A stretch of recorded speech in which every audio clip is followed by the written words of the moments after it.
Jelajahi cara baru mendapatkan informasi. Download Metro TV Extend sekarang. Q&A, karena setiap pertanyaan selalu ada jawaban. Dipandu oleh Yohana Margareta. Dan panelis kita hari ini, Effendi Ghazali, Hendri Satrio, Kukuh Adi, Melissa Grace, Sujiwo Tejo,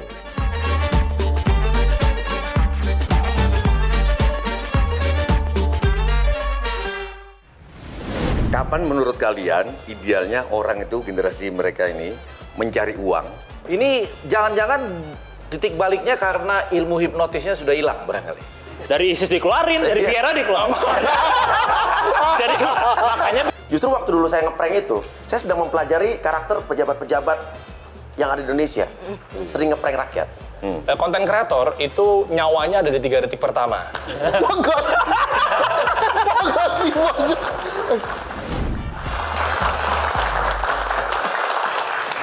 Halo pemirsa, apa kabar? Kembali lagi di Q&A. Nah pemirsa, semoga selalu sehat dimanapun Anda berada ya. Semangat terus. Banyak cara memang pemirsa untuk menghasilkan cuan. Tapi sebagian memilih menghasilkan dari curhatan.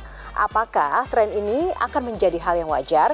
Menghasilkan cuan lewat penderitaan. Bagaimana menurut Anda? Kita akan cari jawabnya ya. Bersama saya Yohana Margareta dalam Q&A. Karena setiap pertanyaan selalu ada jawaban.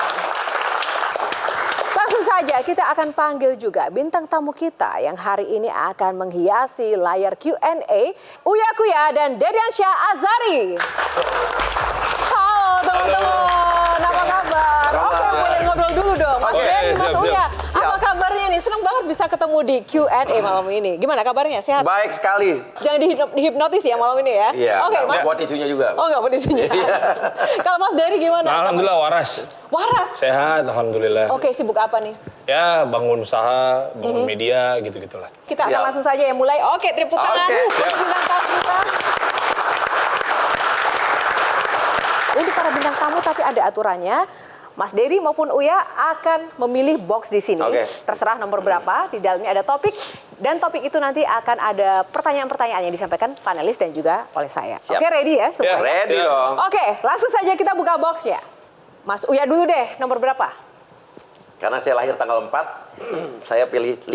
Oke, kita buka. Viral. Enggak, ini kan bulan Agustus dari 4 ke 5, 45. Nah, bagus. Nah, karena Mbak Tejo sudah bisa menerjemahkan tentang Uya Kuya, sekarang Mbak Tejo dulu deh, saya kasih kesempatan untuk box viral ini. Der, waktu anak-anakku SD itu, sampai SMP, Iya, Mbak. menghindari belajar sama aku. Iya. Pasti sama ibunya. Oke. Karena kalau di aku, solusinya itu, kalau dia dapat soal misalkan gerak lurus berubah beraturan, aku kejelasin dulu, apa gerak lurus? Aku terjemahin sampai anakku bingung. Nah, kalau istriku langsung ini jawabannya ini, gitu. Nah, Derry termasuk kasih solusi yang mana? Saya ngasih kail. Sepakat sebenarnya. Tapi kenapa? Alasannya gini. Saya percaya sama fundamental. Saya percaya sama pondasi. Fundamentalis maksudnya. Fundamental. Oke. Hati-hati. Nah, terus, Jadi kalau ngasih ikan langsung dimakan, dia ini nggak paham gimana cara ngebangunnya dari nol. Ketika ada badai nerjang dari depan, gue harus ke kanan apa ke kiri. Tapi ketika kita kasihnya fundamental, minimal dia tahu kemana dia harus bergerak. Nah, tapi kenapa podcastmu banyak itu yang dengerin? Kenapa kok anak-anakku anti sama aku gitu? Aku ngasih kail juga. Konten kreator itu nyawanya ada di 3 detik pertama. Itu dulu tuh. Kalau di awal-awal detik dia bisa nge-hook, ngail, audiens, dia akan selamat ke belakang. Lagi-lagi audiens kita anak-anak sekarang pengennya serba. Nah, tapi sekarang kan yang serba viral itu podcast memang banyak juga curhatan-curhatan ya, tidak hanya dan mencari solusi pasti, mencari motivasi. Nah, di satu sisi bersamaan itu banyak sekali aib-aib yang kemudian keluar, privasi orang seperti itu. Nah, kalau Mas Uy atau Mas Dedi sendiri memang menghindari itu atau memang itu memang menjadi salah satu peluang bisnis sebenarnya atau gimana sih? Kalau saya ya, konten yang saya lakukan sekarang dibanding konten yang saya lakukan sebelumnya kayak ngeprank, vlog, reality show gitu kan. Sekarang tuh sebetulnya lebih nggak ada cuannya ya. Malah banyak kan podcast saya yang urusannya seperti itu, yang kita serius nih ingin membantu satu permasalahan, kasih solusinya gitu ya. Itu kadang-kadang malah cuma dapat $4 karena nggak ada ads-nya. Terus paling banyak $40. Sementara dulu pas kita bikin konten-konten yang reality, prank segala macam bisa dapat $600, $2.000. Padahal kan orang bikin konten sekarang kan karena itu peluang bisnis juga untuk dapat iklan atau endorsement seperti itu ya. Kalau memang itu tidak memiliki peluang bisnis atau mendatangkan cuan yang banyak, kenapa itu dipilih? Karena sekarang saya lagi hidup saya itu lagi tidak cari duit. Ya mungkin ini idealis ya, terlalu kayaknya gimana. Cuman emang sakit COVID yang saya alamin berapa tahun lalu itu merubah jalan hidup saya sekarang, intinya gitu. Oke. Panelis, silakan mungkin Melisa. Saya penasaran sebagai content creator, bagaimana Mas Uya dan juga Mas Dery ini menggunakan sensitivitas atau kepekaan kalian dalam menentukan konten yang sesuai dengan target marketnya. Atau mungkin nanti bisa diperkirakan menjadi viral. Jadi aku buat konten, nanti viral nggak ya gitu. Apakah itu juga menjadi satu pertimbangan? Silakan. Jadi posisi kita tuh harus jelas, kita mau podcast yang mana. Sengerucut itu. Rumusnya adalah cara viral tuh insya Allah gampang. Kalau kita tahu fundamentalnya. Fundamentalnya kalau para teman-teman konten kreator itu kebagi menjadi 6, mau pilih jalur yang mana. Kalau mau gampang, ternyata data menunjukkan ada 2, education sama inspiration. Jadi kalau main di 2 ini masih seksi di ranah sekarang. Jadi banyak konten kreator bias, apa aja dibahas. Positioning yang nggak dapet, ini akun apaan sih? Palu gak ada ya, iya. apa lu mau gue ada gitu. Betul, mendingan bisnis, parenting, makanya kita lebih mudah mengingat sebuah channel di digital maupun di analog, gara-gara fokus. Kalau maksudnya gimana? Menjawab pertanyaan Melisa dulu. Gini, kalau bicara soal cari yang viral, saya berbelas-belas tahun dari dulu di TV, apapun yang saya buat bisa viral. Betul, setuju. Saya udah tahu teorinya apa. Boleh nggak dibocorin teori atau resepnya? Satu aja. Tetap jadi diri kita sendiri. Apa yang orang lihat tentang Uya-Kuya dulu, kita lakukan di YouTube udah. Perasaannya kalau dapat kata bajingan gitu, itu apa yang muncul dalam pikiran? Asal katanya dulu adalah size, kereta, sapi. Ya. Bajingan itu sebetulnya di thumbnail itu udah salah satu clickbait untuk orang nengok. Kita pakai sebagai awal kata di depan gitu. Menguntungkan. Oke. Jadi intinya kan Menguntungkan. Iya betul. Silakan. Jadi kalau di copywriting, di marketing itu namanya emphasizing. Jadi ada penekanan. Jadi kayak kata-kata tadi itu satu dapat di keyword di sosial media, yang kedua orang baca terangsang untuk pengen ngeklik. Yang kedua, kalau bisa untuk para konten kreator itu harus punya teknik switching perspektif. Tapi kalau misalnya pengusaha itu namanya Rizal, ini contoh. Rizal mengalami kebangkrutan sekian mil. Siapa Anda Rizal? Orang nggak mau ngeklik, makanya diganti meskipun dia nggak terkenal amat. Stand up komedian ini alami kebangkrutan sekian orang. Tapi bukan jadi kayak gini nih. Itu kan bukan suatu hal yang baru ya. Stand up komedian ini ya. Iya. Itu kan bukan suatu hal yang baru. Itu kita sering temui di koran-koran beragajulan zaman dulu, tau kan? Ya ampun. Ini ada suami ngeginiin istri, yahui yang gitu-gitu. Itu kan bukan suatu hal yang dapat dibanggakan gitu. Kan ya kan yang koran-koran itu loh. Yang isinya Ini menggambarkan usia loh jawabannya. Saya tidak mau terpancing, tapi kurang lebih judulnya sama dengan isinya gitu ya. Tentu tidak Bang, yang kayak ya ampun ternyata ada seorang suami mencabik-cabik istrinya jadi asoy apa yang gitu-gitu tau kan? Betul. Yang koran yang itunya dengan Iya. Oke, tepuk tangan untuk box pertama. Sudah seru sekali ya. Kita lanjut box kedua. Tadi sudah Mas Uya, sekarang Mas Dery. Pilih nomor berapa? Karena saya bukan anak kedua, saya pilih nomor 1. Iya. Ya bener dong. Lo anak berapa jadi? Inspirasi ya? Ya, anak Saling satu. inspirasi. Ya bener. Balik. Salahnya di mana? Aku penasaran sama Mas Uya ya. Titik baliknya apa sih? Yang pertama ada titik balik waktu sakit COVID. Saya parah di rumah sakit berdua istri saya ngomong apa sama dia. Kita ngapain ya, anak-anak udah mau kuliah. Terus kita kayaknya ada uang buat kita jadi nggak penting gitu. Kerjaan saya tuh pagi, siang, sore, malam di TV setiap hari Senin sampai Minggu ada. Pagi, siang, sore, malam stripping. Nggak tahu saya bilang gini, udah gue mau berhenti di TV, capek. Nah selesai itu mau ngapain? Anak udah mau kuliah. Mulailah pada saat itu kita ngebacain di MDM yang selama ini minta tolong ke kita karena banyak orang yang minta tolong kan. Nah udah dari situlah kita mulai respon. Kita bikin podcast. Akhirnya mulai podcast tapi ya podcast berhubungan dengan artis dulu. artis yang bermasalah. Ini jangan-jangan titik baliknya karena ilmu hipnotisnya sudah hilang barangkali.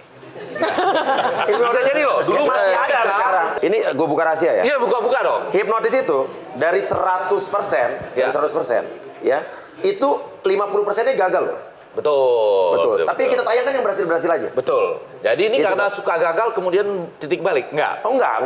Nah, ini kalau Mas Dery gimana Mas Dery titik baliknya? Banyak ya perjalanan saya kan, termasuk belajar agama, mencari jati diri. Namun memang ada yang betul-betul menohok, yaitu ketika dulu saya sempat masuk sebuah aliran lah ya, yang bisa dibilang menjauhkan saya, malah mudah untuk mengkafir-kafirkan orang, mudah untuk mencela orang dan lain sebagainya. Pada saat itu, singkat ceritanya, saya dulu melantarkan gitu aja, mungkin usaha lah apa segala macam. Istri jadinya terbengkalai, hidupnya susah kita apa segala macam gitu. Karena menurut kita waktu itu fokusnya akhirat aja, dunia tinggalin. Apa itu dunia? Akhirat aja kita kejar. Nah, sehingga begitu lurus lagi insya Allah, di situ merasa kayak pengen banget membantu teman-teman yang memang dulunya juga sempat jatuh usahanya.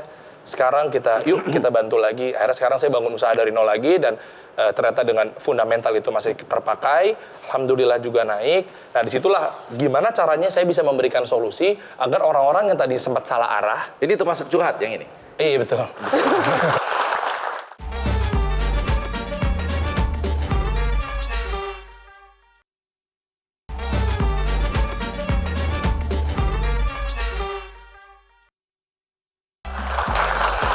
Kita akan buka box. Mas Uya, silakan. Nomor berapa? Karena gue lahir tanggal 4, pasti titik balik gue akan lihat ke sebelum 4, 3 dulu. Oke, kita 2024. Karena ini udah ada yang siap dengan pakai jas dan pecinya seperti anggota dewan, kita persilakan Kuku. Oke, jadi kan sekarang tahun politik. Nah, apakah mungkin ini ketika masuk PAN sebenarnya ada niat-niat tertentu dari PAN sebenarnya? Jangan-jangan dari partai itu berharap Bang Uya bisa ngehipnotis Amin Rais buat balik. Oh iya. Karena cocok di partai baru. Oh ya, Ya. menurut saya tuh Anda tuh terlalu egois. Karena waktu itu lu nyanyi, Iya. punya fans, album banyak yang Iya. laku. Terus tiba-tiba lo tinggalin aja. Lo masuk ke daerah yang prank-prankan tadi itu. Iya. Orang-orang udah banyak nonton, tiba-tiba lo tinggalin aja. Sekarang lo masuk politik.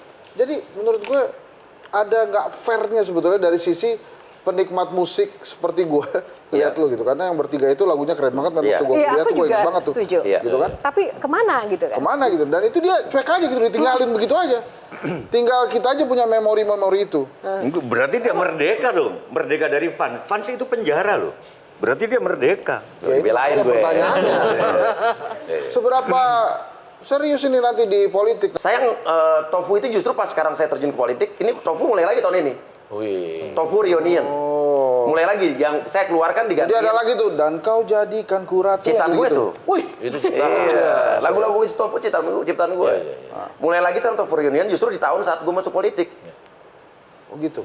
Iya. Berarti nanti bisa dipakai buat ini. Kan lagunya pasti Bang Uya jago lah lagu reverb kan. Dulu Iya. Cinta Uya juga bikin kan lagu Mimpi yang Terindah Iya, di iya, reverbis iya, kan. iya. Berarti nanti lagu Sudah Lupakan Saja mungkin akan di reverbis sama Bang Uya. Sudah lupakan saja semua partai-partai yang lain. Oh gitu. Itu kalau Iya. menang. Kalau misalnya nggak menang mungkin diganti juga kali. Sudah lupakan saja semua dana kampanye yang telah ada. Mungkin Ya, gitu. Mungkin itu. karena dana kampanye, aku tidak keluar banyak. Terus siapa yang mengeluarkan? Padahal kalau kampanye kan butuh Iya. dana banyak untuk 2024 besok. Enggak keluar banyak. Enggak, tunggu seberapa Iya. serius jadinya ke, Oke, ke, ini ke, udah ke politik nih. Oh iya, serius dulu. Gitu. Kenapa saya sekarang masuk ke politik gitu kan? Justru waktu dulu saya ngeprank itu, saya sedang mempelajari karakter pejabat-pejabat yang ada di Indonesia. Sering ngeprank rakyat. Oh. Iya. Boleh. Iya. Jadi saya pelajarin. Hah? Jadi dan saya udah tahu, oh kalau di prank tuh rasanya wah gitu kan. Wah. Ternyata bukan gini. Jadi saya udah tahu rasanya. Jadi saat saya nanti jadi pejabat atau jadi DPR, saya nggak akan ngeprank rakyat. Oh gitu Karena ya? udah mempelajari di situ. Enggak, tapi ini serius nih. Serius? Nggak akan berhenti tiba-tiba Oh, tengah enggak. jalan seperti yang lain-lain. Enggak. Titik balik kehidupan saya justru gini. Saya sarjana ilmu politik. Ya. Universitas Indonesia. Oh, Salemba School juga dia. Iya. Makanya Makanya saya nggak berani terlalu kejam karena itu ya. Tapi nggak, bukan itu sekarang, bukan itu. Jangan ditanya terlalu dalam, terlalu jauh gitu ya. Kan ya niatnya gini pakai lagu segalanya. Mas Dery, kalau dia maju nih jadi caleg, mau milih dia nggak? Jujur. Jujur Mas Dery. Ayo. Dari dulu sampai sekarang, karena menurut saya siapapun yang jadi saya taat sama dia kok. Oke, tepuk tangan. Oke, selanjutnya teman-teman. Ya. Box nomor berapa Mas Dery? Karena saya 3 bersaudara. Sop kambing dong. Nyambung, langsung nyambung. 3 kali 2 saya pilih nomor 6. Nomor 6. Ya. Play or pass? Dimainkan atau Pas. Oke, selanjutnya Mas Uya nomor berapa? Tanggal lahir gue tanggal berapa tadi? 7. 4. Loh. 4. Berarti nomor 4 ya? Iya. Oke, 4 kita buka. Truth or dare? Truth or dare? Mas Uya. Dare. Karena sebelahnya Dery. Untuk dare kali ini saya serahkan ke biangnya dare juga yang ada di sini panelis. Kuku, silakan. Terima kasih ya, menumpang roasting ya. Yes. Jadi kita dari Dery dulu mungkin ya, dari Dery. Jadi seperti tadi Dery udah pernah bilang, kalau dia itu pernah masuk ke dalam kelompok tertentu yang disingkatnya inisialnya ISIS ya. Langsung ngomong itu, bukan inisial. Oh bukan inisial, emang namanya ISIS ya? Kirain ISIS, kirain gitu. Ternyata nama benerannya adalah ISIS. Oke, jadi dia pernah masuk ke sana. Dan sebenarnya mungkin dari awal tuh ISIS itu pengen nerima dia karena tahu dia artis. Dulu tuh nggak ada yang tahu kan, dia tuh basisnya band Viera tuh. Dengarkan curhatku, sekarang dia dengerin curhat orang lain ya. Dulu basisnya Viera, tapi di Viera kayaknya dia paling nggak terkenal karena nggak masuk cover albumnya. Yang masuk drummernya Trian, terus gitarisnya Raka, terus Widi vokalisnya dan Kevin Aprilio pianisnya. Nggak ada tuh dia. Jadi dia paling nggak terkenal. Dari ISIS dikeluarin, dari Viera dikeluarin. Jadi makanya bikin podcast. Tapi biar gimana mukanya Kevin Aprilio tetap terkenang sama dia. Sekarang dia jenggotan, Kevin kayaknya ngeliat, wah sekarang dia jenggotan. Kevin sampai ke Turki loh. Yang nanam jenggot itu kayaknya gara-gara lihat dia. Terus Bang Uya ya sekarang Bang Uya. Bang Uya ini kan tadi bilang katanya gimmick itu bukan pembodohan. Sebenarnya bisa dibilang bukan pembodohan. Cuman kayaknya pembodohan juga deh. Minimal kasih kita yang realistis gitu Bang. Jadi kayak gue pernah lihat acara lu, ada dia kan suka ngawal-ngawal pasangan gitu yang selingkuh. Terus di mobil. Kita cari pasangan kamu yuk, ayo di mana ya? Di mana naik mobil, tahu-tahu ketemu 5 menit kemudian. Jakarta luas. Orang 5 juta 5 menit, itu ketemu lagi jalan sama cewek, kameranya bagus banget. Asli banget ya itu ada gitu ya. Asli banget. Udah gitu kadang saya pernah lihat bawa ibunya si ceweknya, aduh pacar saya selingkuh. Terus ini saya bawa ibu saya kemudian ibunya beda banget. Itu audisinya gimana? Gak dilihat dulu, paling nggak mirip dulu mukanya gitu. Oh itu nanti saya jawab yang ini. Oh, kayaknya audisinya siapa yang mau ikut syuting TV nggak dibayar? Ibu-ibu saya udah ikut aja kayak gitu ya. Iya. Terus nih Bang Uya kan kita lihat sekarang udah fokusnya ini ya, kan ke Partai PAN ya. Makanya dia mencat rambut jadi warna biru, menyesuaikan. Nah, nanti dia bakal fokus nggak ya ketika legislatif, fokus kerja nggak ya? Jangan-jangan fokus ngecat rambut nih. Karena kan rambut dicat tuh harus diurus gitu. Nanti kita kan udah capek ya di DPR, ada yang bener-bener rapat, ada yang tidur, ada yang main Candy Crush ya. Nanti masa tambah lagi ada yang lagi cat rambut, bentar Pak Dewan. Ya.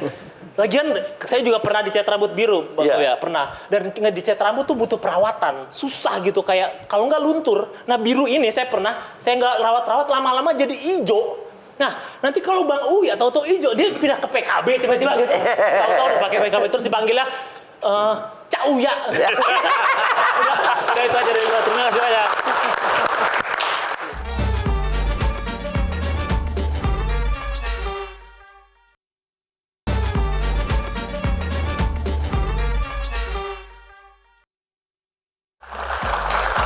Tadi sudah Mas Uya, sekarang Mas Dery. Pilih nomor berapa? 2. 2, kita buka nomor 2. Curhat beneran ini. Pas kan? Paranormal ini mau curhat. Tapi yang pasti ini Saya ada nggak kasih aturannya. tahu orang, tapi saya punya ilmu yang gitu. sebetulnya. Vision ya? Iya, benar. Ini ada aturannya curhatnya. Kita mau tahu ini kalau Uya dan juga Bang Hensat nih saling curhat gimana sih? Dari semua panelis Iya dong. yang memang sedang punya beban masalah itu adalah Hensat. Maka penampilannya juga sudah menceng-menceng. Jadi mereka akan memperagakan Dengan baju ala kasih podcast sayang. singkat gitu di Q&A. Oke, boleh tukeran dulu Mas Dedi, boleh tukeran Pak dulu. Wah, jadi panelis. Tepuk tangan dong semangatnya. Good luck, men. Anda Oh, iya. Tukar kursi, ya kan? Oke, boleh sedikit berhadap-hadapan? Oke, digeser sendiri Bang Hensat, boleh dong? Oke. Gini. Ya. Silence of Mas the Uya ini perlu dihipnotis juga nggak? Jangan. Gua nggak mau. Oke, langsung. Ini gue sebagai orang tua ya. Iya. Kalau di bulan-bulan ini tuh salah satu yang berat itu biaya pendidikan. Oke. Itu gimana ya ngatur supaya pendidikan juga aman, tapi juga nggak ngeganggu cita-cita yang lain gitu. Anak umur berapa sekarang? 18 besok. 18. Oke. Belum. Tasnya belum ada. Udah mau masuk kuliah? Udah masuk kuliah dan kerasa tuh bebannya luar biasa pendidikan itu. Oke, gini aja deh. Butuh berapa untuk Itu ya untuk masuk tuh persiapan ya di atas 50 juta tuh. di atas 50 juta? Oke. Itu untuk biaya masuk sekali. Iya. Jurusan apa, Nak? Di awal ekonomi bisnis. Ekonomi bisnis ya. Iya. Gajinya sebulan? Lumayan lah Pak. Lumayan ya. Lumayan bikin prihatin gitu. Bikin prihatin ya. Oke, kalau gitu untuk kalian yang prihatin dengan anak Mas Hensat, bisa langsung sumbangkan dana kalian. Hensat mencari juga sih ya. sumbangan. Silakan ke nomor di bawah ini. Jika masih kurang nanti saya tambahkan. Oh iya. Oke. Nangis dong, nangis. Makasih banyak. Ya Allah. Kenapa sih dari tadi Tunggu. Kenapa dari tadi Mas Hensat ini pengen banget, passion banget pengen dihipnotis? Iya, kayaknya Enggak bro. Itu Jangan-jangan memang benar-benar ada masalah. itu tuh gimmicksnya Uya yang paling terkenal. Iya. Kalau tipe karakter kayak Bung Hensat dengan masalahnya ini seperti apa sih? Apakah memang umum sering ditangani atau gimana? Ini emang banyak sering yang terjadi, orang minta tolong ke gue tuh, minta tolongnya banyak ya. Tapi kalau orang minta tolong untuk diadvokasi segala macam, gue tolong. Orang minta tolong ibunya punya masalah di luar negeri, karena dia disekap majikannya, nggak bisa pulang, itu masih bisa gue bantu. Yang seperti itu, dengan uang juga. Tapi kalau orang minta pinjol, mau beliin handphone, mau pinjam duit 100 juta, banyak. Mau bayar kontrakan, gue nggak kasih. Karena juga banyak modus-modus yang tukang-tukang tipu juga banyak. Oke. Iya. Nggak itu kalau tadi kayak gitu Iya, iya. itu banyak yang nyumbang tuh akhirnya. Apanya? Yang tadi kan lu bilang ini sumbang. Hensat, gitu. Enggak. Masih ke bawah. Enggak, ini mau nanya, kan betul-betul bisa jadi solusi atau tidak? Enggak, tapi sejujurnya di podcast gue nggak pernah gue narik sumbangan orang, nggak pernah. Nggak pernah ya? Oh gitu ya. Tadi cuma gimmick aja. Cuma gimmick. Oke, tepuk tangan. Terima kasih. Boleh kembali Bang Hensat. Iya. Kita akan lanjut ya ke next box. Mas Uya nomor berapa? Lagi siapa? Bener kan? Tadi saya bilang 7 kan? Iya benar. Titipan netizen. Silakan teman-teman audiens yang ingin bertanya untuk perkenalkan diri dan langsung saja sampaikan pertanyaannya. Saya ingin bertanya sama Mas Dery. Kira-kira solusi apa sih yang diterapkan oleh netizen lewat konten-kontennya Mas Dery? Kira-kira pernah ada yang gagal nggak? Ada terus terang karena kita nggak sempurna apa segala macam. Cuma bukan pembelaan dan pembenaran. Khawatirnya gini, kan kalau kita ngasih informasi, dia kan harus bisa mentafsir dengan benar dulu tuh. Karena gini, mungkin Omnya tahu, ketika kita bisikin orang, baru 10 orang, ini analoginya ya, Budi pergi ke pasar, ketemu ini, bla bla bla bla bla, pasti sama nggak sama orang yang ke-10 dia jelasinnya? Belum tentu sama.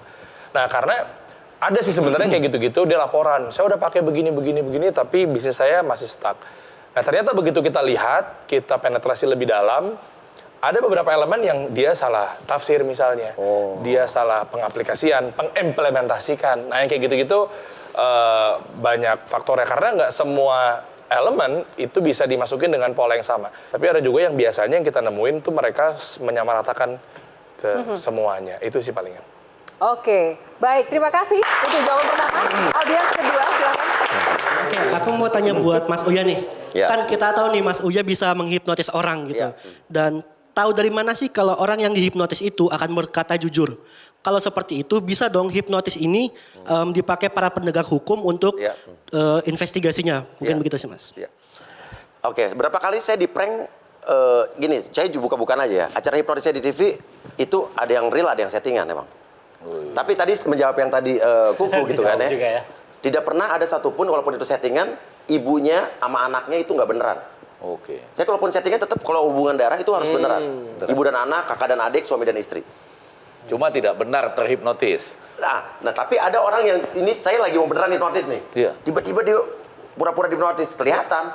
Tapi namanya kita buat entertain ya selagi dia bagus ya kita jalan. Saya tahu dia hipnotis apa enggak. Karena Anda pikir kita nggak tahu gitu. Iya, tahu. Padahal kita tahu juga. Ya, tapi ya sekali dia bagus ya udahlah buat hiburan juga nanti kan. Kalau Baik, terima kasih. Menarik, itu tadi titipan netizen ya. Masih banyak lagi nih yang menarik. Tahan Bang Hensat kok dari tadi passion banget sama Uya Kuya sih. Belum selesai. Nanti habis ini ya. Habis ini. Sebentar kita buka next box selanjutnya dulu. masih di hipnotis. Belum selesai. Baik, nomor berapa Mas Dedi? Pilih. Karena saya lahir di tahun 89, 89 dua-duanya tinggal sisa. Sepantaran dong ya. 9 aja kalau gitu. 9, Iya. Oke, kita buka box 9. Cuan. Oke, ini pertanyaannya Mbak Tejo tadi terputus ingin bertanya. Misalkan ada orang datang ke kalian berdua, gitu loh. Orang ini punya kegagalan, yaitu gagal ujian SIM sampai 12 kali, gitu. Apa sarannya? Saran saya, saya kasih nomor telepon yang bisa langsung lulus. Artinya Cuannya? orang dalam. Apa? Cuannya? Tapi anak saya di Amerika kemarin 9 kali ujian SIM baru lulus ke 10. Iya. Oh, jadi wajar. Karena banyak ada yang nggak lulus 12. Sekarang banyak yang nggak lulus ujian SIM loh. Tapi yang itunya sudah diubah, sudah nggak pakai lagi. Udah nggak pakai angka 8? Iya. Angka 9? Angka 9 kebetulan. Iya. Kebetulan pertanyaannya di box 9. Jadi... Oke, kembali ke Cuan, Melisa, silakan. Oke, iya. Kan kalau dalam psikologi itu bahwa semua perilaku itu digerakkan oleh dorongan-dorongan yang disadari ataupun tidak disadari. Nah, dorongan itu bisa jadi kebutuhan ataupun ada pressure atau tekanan-tekanan. Kaitannya dengan Cuan. Kalau tadi Mas Uya dan Mas Dery mengatakan bahwa enggak, pokoknya intinya podcast kita bukan tentang uang. Iya. Maka pertanyaan saya adalah dorongan apa yang menggerakkan untuk membuat konten-konten tertentu kalau bukan tentang cuan? Mungkin ini bisa dijawab dengan keduanya, Mas Dery dan Mas Uya. Mas Uya dulu. Oke. Gini, jadi saya tuh memang untuk urutan podcast ini nggak nyari cuan sekarang, ya kan? Karena memang ada di bulan-bulan tertentu yang saya rugi lebih banyak bayar cost produksi sama buat bayar gaji dibanding AdSense-nya. Tapi saya puas saat orang tiba-tiba nelfon saya nangis, Mas Uya berhasil, ternyata kasus saya selesai. Mas Uya ternyata kemarin pelakunya tertangkap. Itu mereka nangis, waktu saya kongkong mereka meluk saya segala macam, itu kepuasan batin buat saya. Jadi how does it make you feel about yourself? Oh my God. Puas. Puas. Ini kaitannya. Saya kadang-kadang sering nangis, itu kepuasan yang lebih daripada uang. Berarti ada kebutuhan yang mungkin tadi menjawab existential crisis yang Mas Uya rasakan ya, ketika sakit COVID itu ya, bahwa ternyata hidupku dengan podcast karyaku itu bisa bermakna lebih buat orang lain. Cari uangnya di tempat lain. Iya. Di mana kalau boleh tahu? Usaha saya banyak. Usahanya banyak. Iya. Penghasilan terbesar? Penghasilan terbesar sekarang kalau boleh tahu? Usaha saya punya usaha di Australia juga. Karena kan mau nyalek jadi harus terbuka dong. Ya sih? Oh iya dong, ya nanti kalau nyalek kan nanti laporan keuangan saya yang paling gede. Kalau jadi. Iya. Kalau jadi. Oh iya, kalau nggak jadi kan saya bisa jadi menteri nanti. Iya. Oke, Mas Dery silakan jawab. Ya memang nggak dipungkirin ya. Tadi yang pertama, iya kepuasan. Tapi berbeda dengan Om Uyanya adalah mungkin beliau udah banyak duit. Kalau saya sih ya orientasinya ya clear aja. Memang di podcast nomor 2 sih untungnya, nggak juga menjadi tujuan nomor pertama. Meskipun klise terdengarannya tapi serius. Nah, tapi bisnis ini menurut Yang pertama saya apa dulu boleh disebutkan? Puas kalau memang Oke, si brand-brand kepuasan. ini bisa scale up gitu Oke. ya. Nah, tapi memang kedua, mungkin tadi berbedanya adalah saya mindsetnya karena memang pengusaha, bukan berarti salah tadi polanya Om Uya gitu ya, karena memang dia juga udah banyak uang. Kalau saya bisnisnya di media saya itu tetap ada cuannya. Nah, gimana caranya? Apa sih revenue streamnya atau hal-hal yang memang mendatangkan uang ya dari brand placement yang ada di meja? Itu ada cuannya, betul nggak, Om? Betul. Jadi intinya cuan tetap menjadi Kalau saya, ya. dorongan Melisa ya, tapi bukan yang utama seperti Mungkin itu. untuk Dery sama Oke. Uya keduanya ya. Iya. Kalau dibatasi sama usia kan, kalau presiden kan, wakil presiden 40 sampai 35 mau diturunkan. Iya. Nah, kapan menurut kalian idealnya orang itu, generasi mereka ini mencari uang? Sejak kapan harusnya uang yang mencari mereka? Uang mencari mereka. 35. Pas. Cocok ya. Kayak cocok nih dengan... Dan orang mencari uang harus sejak kuliah atau SMA. Oke. Ini jawabannya politis sekali tuh. Enggak. Kalau Dery, Tunggu, saya pengen tahu alasannya 35, singkat aja. Alasannya kenapa? Jadi kita bisa pensiun sebelum 50. Oke. Pensiun dalam arti kita bukan kita nggak cari uang. Passive income datang ke kita. Oke, 35. Kalau Mas Dery? Iya. Saya ambil quote, saya suka quote-nya, bunyinya success before 30. Kalau saya. Jadi Bukan. Maksud saya angka-angka ini apakah lahir dari pernah ada anak pejabat yang curhat pada Anda? Enggak. Sampai keluar angka 35 enggak? Iya. Enggak, ada. Enggak. Kita tinggal lihat aja nanti digolkan nggak bisa capres 35. Gitu. Oke, kenapa Mas Dery? aku setuju bahwa sejak SMA udah harus nyari duit karena dari studi orang yang paling lama mandiri itu manusia. Kambing itu baru 7 hari udah bisa berdiri. Iya. IT, BP, manusia yang mengaku paling berbudaya baru bisa berdiri setelah kuliah 24 tahun. iya. Oke, silakan Ya Mas memang Dery. kenapa di bawah 30 tahun kalau dari saya lihat deh sekarang kan banyak pada ngeluh generasi sandwich. Dan generasi sandwich itu bisa berulang masalahnya. Itu aja tuh poinnya. Karena apa sih generasi sandwich yang kejepit, yang dia harus biayain orang tuanya, sementara dia harus biayain juga keluarganya, istrinya, anaknya. Anak saya pun juga nantinya kalau udah lewat dari 30, 35 tadi Om Uya bilang, ketika dia baru kepikiran buat dapetin cuan apa segala macam gitu. Nah terus kalau telat, misalnya saya juga ada bermasalah dalam sebuah bisnis, anak saya harus nanggung saya kan? Saya bertanya. Oke, kesimpulan boleh nggak dari cuan tadi? Orang mau nanya. Pikir kesimpulan. Ujungnya pertanyaan. Oke, dan saya yang bertugas apakah ada kesempatan menjawab atau tidak? Silakan, disampaikan dulu, Bang. Kesimpulan. Oke. Baru nanya nih lihat. Itu kapan pertama kali cuan itu? Itu nanya. Pertanyaan langsung. Enggak maksudnya. Enggak, sorry. Ini penting nih, karena kan tadi misalnya itu tadi si Uya itu ya, yang cuan banget yang bikin lo sampai sekarang wow banget. Dari juga gitu maksud gue. Nah itu kesimpulan gue tuh. Oke, untuk memuaskan karena prioritas kita ada memuaskan. Dari pertanyaan yang ada, singkat saja, silahkan dijawab. Ya izin lah ya. Saya ada dari media itu, podcast itu, dikasih solusi itu cuan. Ya alhamdulillah, hijau bukunya, EBITDA-nya positif dan lain sebagainya. Saya punya juga F&B, saya punya restoran nasi kebuli, total saya lupa hampir 200 cabang lah di seluruh Indonesia. Dari situ saya punya clothing lain juga dari situ. Ya berarti itu saya sekarang kan 34 ya, berarti kan bangun bisnis kan juga nggak mudah. Jadi dari sebelum 30 ya alhamdulillah atas izin Allah udah bisa dapetin rasakan cuan itu gitu. Nah kalau Uya, jangan-jangan dari ngeprank itu tuh lo mulai cuan. Kalau cuan di TV ya udah pasti dari acara-acara TV gua. Tapi kalau dari bisnis gitu kan ya, dari gua kuliah gua udah jual beli mobil, itu selalu cuan, gua nggak pernah jual mobil rugi. Ya, jadi pas jual beli mobil itu itulah yang pertama kali lu cuan-cuan terus. Oh, cuan terus. Gue jual beli mobil dari Lu dulu. nggak kepikiran pengen jadi dosen, men apa? Kenapa? Dosen gimana sih? Cuan nggak sih kita? Tuh. Ini masih sesi curhat kayaknya. Oke, tepuk tangan. Belum bisa move on, Bang Henry. Oke, Itu kesimpulannya tadi. itu kesimpulannya itu ya.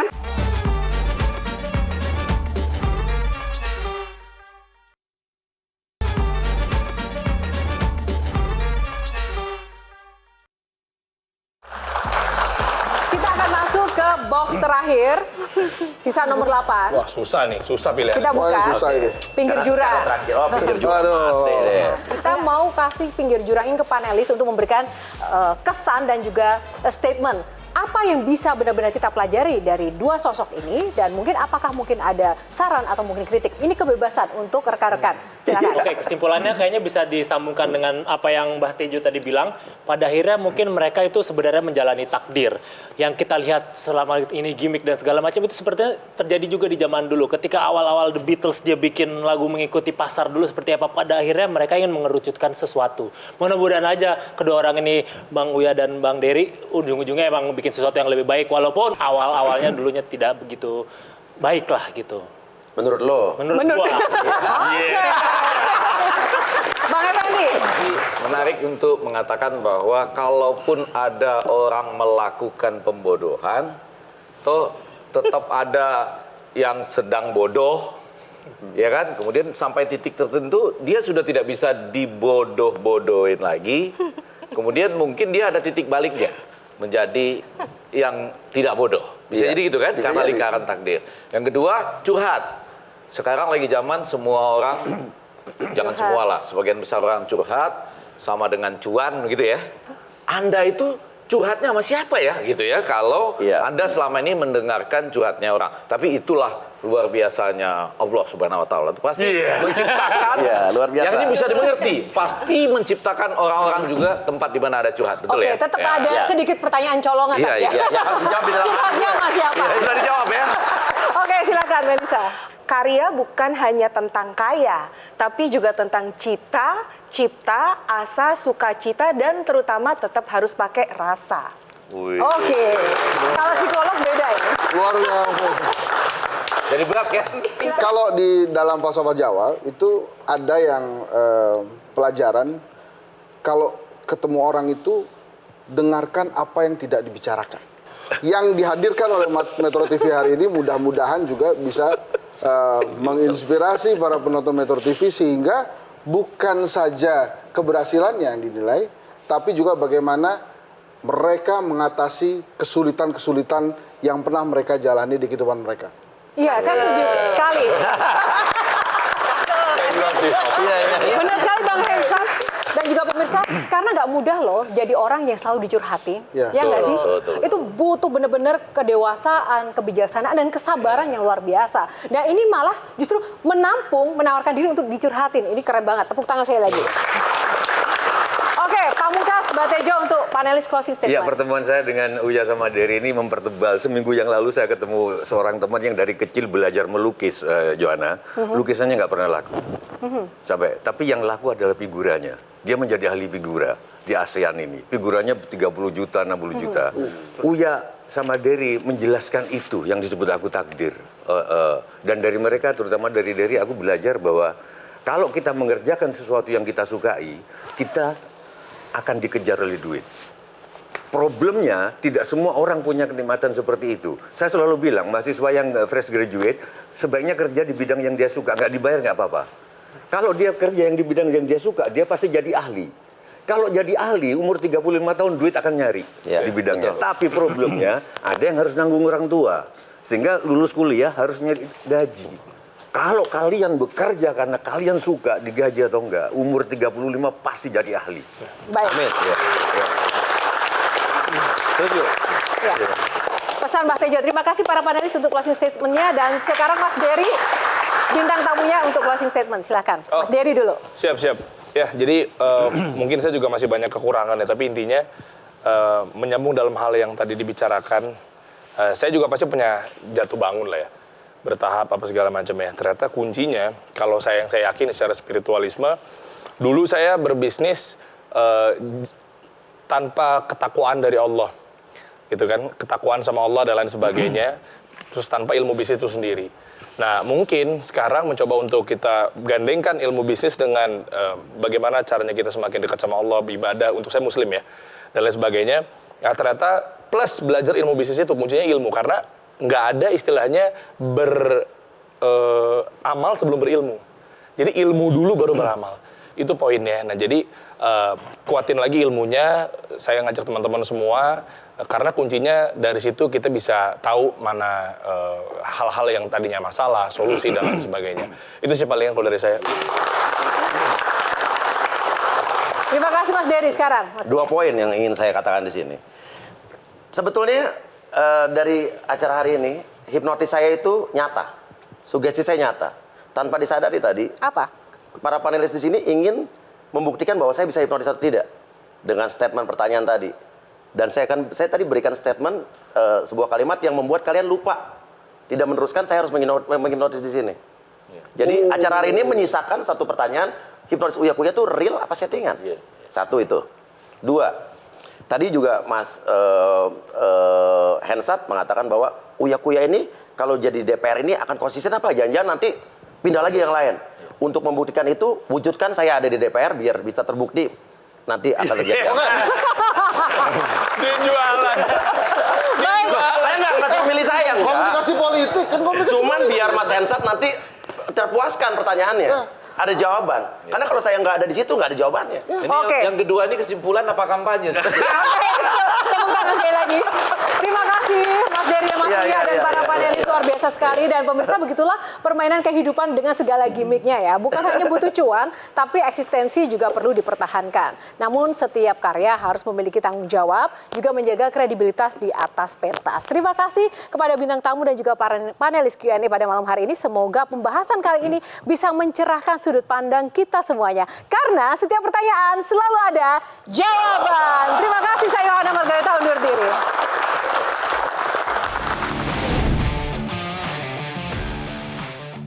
Zaman sekarang kalau nggak adaptif dan kreatif bakal jadi generasi yang pasif. Sah-sah saja pindah haluan dari musisi hingga konten kreator inspirasi. Satu hal yang pasti, kontennya harus syarat edukasi dan berisi. Jangan cuma jual kesedihan orang untuk cari cuan, atau semata demi eksistensi dunia keartisan. Uya dan Dery punya cara sendiri. Berkarya tak hanya soal materi, tapi soal memberi arti dan kontribusi untuk negeri ini.